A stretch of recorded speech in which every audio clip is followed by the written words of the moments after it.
जय भारती। नमस्कार। आज हम लोग भागवत गीता के दूसरे अध्याय के 37वें श्लोक पर मनन करेंगे।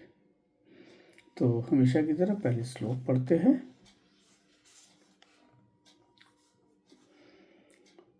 हतो वा प्राप्स्यसि स्वर्गं जित्वा वा भोक्ष्यसे महिम् तस्मात्तिष्ठ कौन्तेय युद्धाय कृत निश्चय।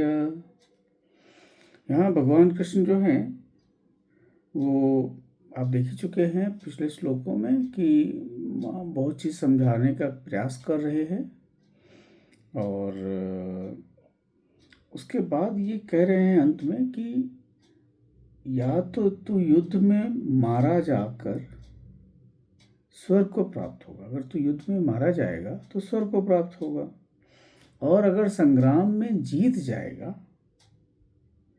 तो पृथ्वी का राज भोगेगा। इस कारण हे अर्जुन, तो युद्ध में के लिए निश्चय करो और मतलब युद्ध के लिए निश्चित हो जाओ और युद्ध करो, ये वो कह रहे हैं।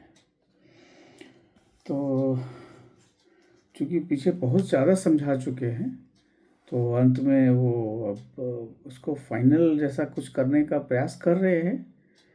अब इसको कविता के रूप में देखते हैं। प्राप्त होगा स्वर्ग जो मिले वीर गति, प्राप्त होगा स्वर्ग जो मिले वीर गति, युद्ध विजयोपरांत तुम बनोगे महीपति। महीपति मतलब संसार का जो सम्राट है, महीपति। अतः कर दृढ़ निश्चय, अतः कर दृढ़ संकल्प, बन निर्मोही।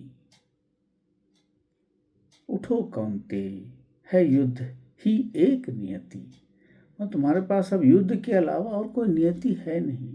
युद्ध करोगे, मारे जाओगे तो स्वर्ग मिलेगा, जीत जाओगे, जीवन रहेगा तो राजा बन जाओगे, उस यहाँ का स्वर्ग भोगोगे। मतलब वहाँ का स्वर्ग भोग लो या यहाँ का, युद्ध तो तुमको करना है। और उसके पहले हम लोग देख ही चुके हैं कि भगवान कैसे समझाते हैं कि तुमको लोग गालियाँ देंगे अगर तुम भाग जाओगे, है ना, अपयश होगा, तुम्हारे लिए दुर्वचन कहेंगे, है ना, तुम्हें पाप लगेगा। मतलब तरीके से समझाने का प्रयास किया है उन्होंने। और इसको अब देखते हैं, इसको अच्छा समझने का प्रयास करते हैं। अब इसमें कि भगवान जैसे कह रहे हैं कि यदि तो युद्ध में मारा जाएगा तो स्वर्ग प्राप्त होगा, या और अगर विजयी होगा तो पृथ्वी का राज भोगेगा। यहाँ का स्वर्ग या यहाँ का स्वर्ग, या स्वर्गलोक का स्वर्ग ले लो या पृथ्वीलोक का स्वर्ग हो, राजा बनना तो स्वर्ग ही हुआ, इसलिए युद्ध करो। अब इसको मतलब एक तरह का ये कर्मयोगी के लिए एक आप कह सकते हैं कि एक मंत्र है कि आपको कार्य करना है, परिणाम क्या होगा वो तो आपको पता नहीं है। आप अपना 100% दीजिए और बस, क्या होगा क्या नहीं होगा वो आप नहीं बता पाएंगे। आपके जय विजय से कोई मतलब नहीं है। आप युद्ध कीजिए और धर्म युद्ध कीजिए, ठीक है। आपकी जो नियति है केवल युद्ध है और कुछ नहीं। आप सही जो चीज़ है उसके लिए युद्ध कीजिए। यहाँ पे अब इसमें ऐसा भी है कि जिससे धर्म युद्ध में मारा जाना तो अमृत का द्वार है, अमृतत्व मिल जाएगा, अमर हो जाओगे, ये भी एक कहने का ये है। और क्योंकि योद्धा जब युद्ध धर्म के लिए लड़ता है, धर्म युद्ध के लिए, तो उसका पतन नहीं होता, वो स्वर्ग जाता है। तो जैसे हमारे सैनिक, हाँ, तो सब भी आप अच्छे करते, कोई संत हैं, कोई जो भी अच्छे अच्छे काम कर रहे हैं तो सही है। अगर आप सही काम कर रहे हैं, उसमें आपकी वीरगति होती है तो सर जाएंगे, और अगर आप युद्ध जीत जाते हैं तो फिर आप या आपके जो परिवार है, आपका समाज है, आपका देश है, वो उस चीज़ को सुख प्राप्त करेगा।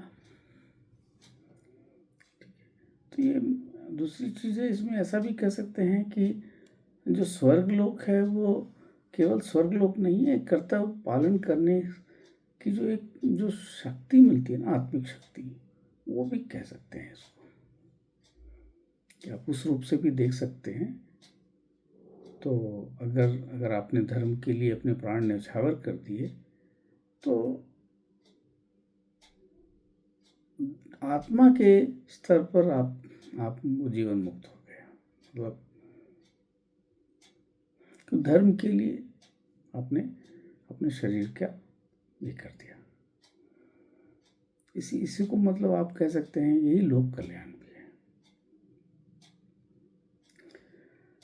तो कुल तो यही है कि भाई युद्ध करना है ना, और जो धर्म का बात है तो धर्म की तरफ रहें, और धर्म की तरफ रह के परिणाम जो भी हो उसको स्वीकार करें, है ना। तो यही है इसमें। भगवान कृष्ण बहुत करीब पिछले 20-22 श्लोकों से समझाने का प्रयास कर रहे हैं। तो देखते हैं आगे क्या होता है, अर्जुन उनका क्या उत्तर मिलता है, समझ पाते नहीं समझ पाते। फिर मिलते हैं अगले श्लोक में। धन्यवाद।